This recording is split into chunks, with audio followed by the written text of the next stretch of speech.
All right. Hello, everyone, and welcome to this content area on emergencies, different types of crisis, a little bit about actually a lot about the pandemic and how that is all connected to data privacy.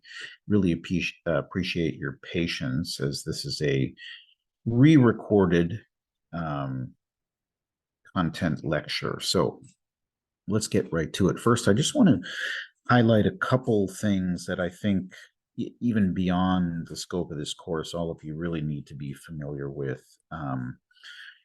The Office of the National Coordinator for Health Information Technology, or ONC, is really an area that you should be familiar with regardless. So basically, just healthit.gov.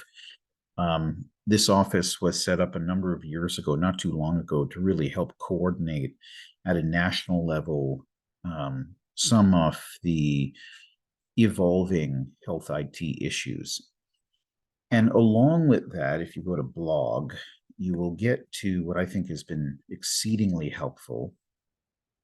It's fairly regular Health IT Buzz, which is their blog.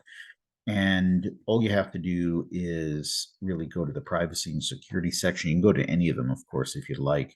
And then usually once a month, sometimes a couple times a month, there's some really very interesting perspectives from folks, usually within ONC, who will really discuss some timely things having to do with security and privacy. So the reason I'm asking you to go to this, or at least maybe flag it, is because it really is foundational to what happens to data privacy, especially in a time of crisis. Not necessarily just thinking about a pandemic. Hopefully, we've seen the last, or even though we know it's an ongoing type of thing, of a worldwide pandemic, at least perhaps in our lifetime. But there will be weather related crises, there will be shutdowns, there will be a variety of different things. And the key is then what happens to health data privacy in the meantime. So let's maybe focus on, let's see, a couple things. There are, oh, looks like that just stayed there. Very interesting. I'm going to just erase that if you don't mind. Couple articles on the Blackboard site. They're not really articles, they're more like statements. And I am focusing a little bit more on the pandemic because early in the pandemic, this was, oops, sorry, let me go back to that. This was, November. This one was early on, where there were some immediate concerns, not just from the American perspective, but also this is the World Health Organization, really focusing on, okay, listen, we're entering in, or we have entered into this time where the healthcare systems around the world, particularly in terms of World Health Organizations, are taxed, lots of uncertainty. What is the response or the responsibility in terms of protection of privacy in COVID-19? I think this article from, or this statement from in the American Journal of Public Health really indicates a number of different small strategies. Now, this is early on, lots been learned since, but I think what happens is it totally becomes the responsibility of state, federal, global entities, irrespective of the crisis. And whether it could be, I think you can point to a number of different crises in areas, whether it be a train derailment, whether it be some sort of, again, chemical spill, hurricanes, weather related, rainfalls, all kinds of different things. We're more likely to have that occur than really sort of a pandemic type experience.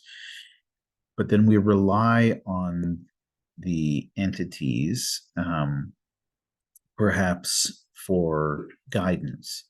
Now, quite honestly, an organization like the World Health Organization represents a number of different organizations. They have minimal direct local power, but they certainly can declare things, and that declaration is key. But this focus for the pandemic really had to do with a variety of things connected to the mobility of health information. And because we were at a time where, certainly in the United States, individuals of lower incomes maybe had less access to mobile phones, but in other countries in the world, and I'll just use India as an example,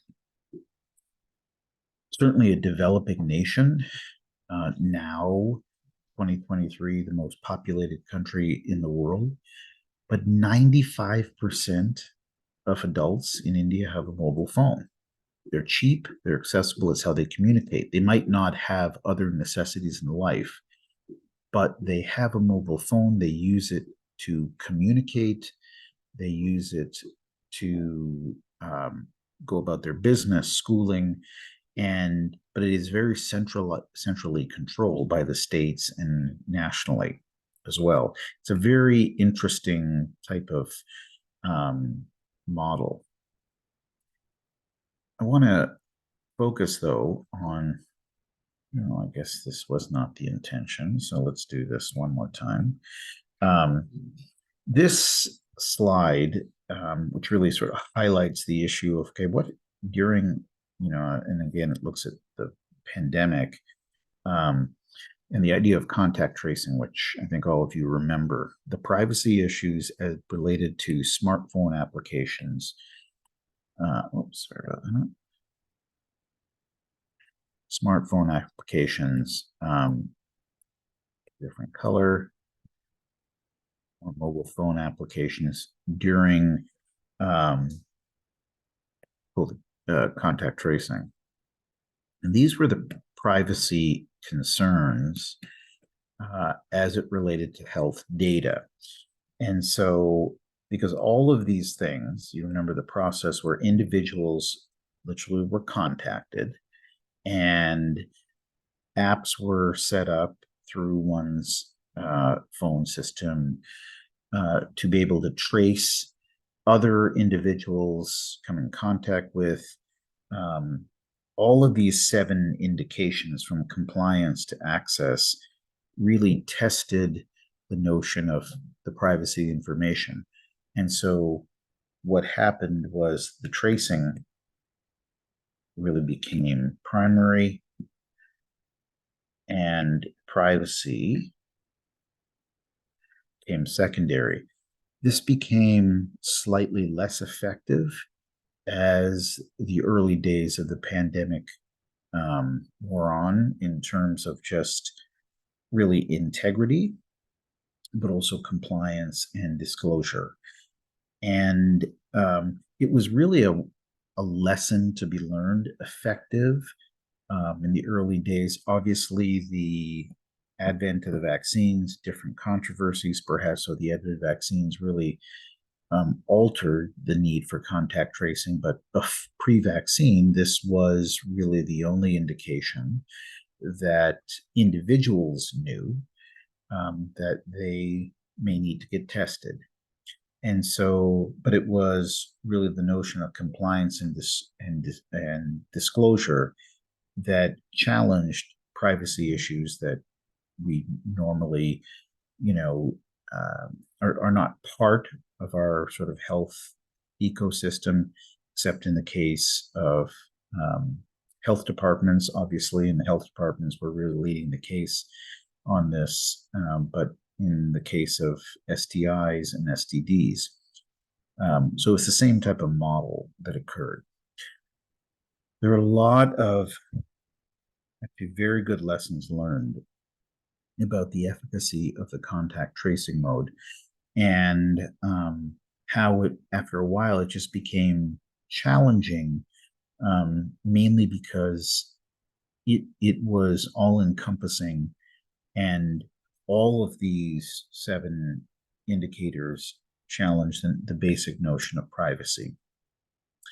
So, I think the lessons learned from privacy, data privacy, and overall epidemics or crises are multiple. At the end of the day, the communities really responded differently.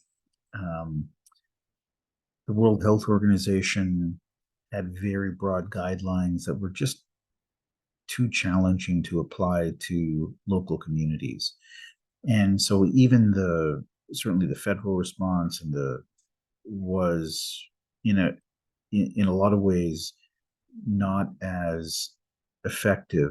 The state responses were much different and effective when there certainly was a response, but it was very much all over the place, as I think we all remember. Now, when it comes to much more much more localized crisis, perhaps a power failure, or certainly weather related, the responses really come into play for communities or health systems or individualized healthcare entities to have their own disaster plan. And so the disaster plans absolutely have to address the idea of data privacy, and most of them do. But it certainly is, challenging compared to just as challenging in a lot of ways, perhaps easier to implement than something on more of a state and national basis. Okay, I'm going to stop here with this information. Do check out, though, I'm going to go back. Do definitely check out the ONC healthit.gov, and you can also sign up to receive these blogs on a regular basis from Health IT Buzz. It is worthwhile doing, especially if your interest does lie more in the privacy and security information. It is definitely information at the 30,000-foot level, big picture, but well worthwhile. Okay, folks, I'll let you go. Thanks very much. Bye.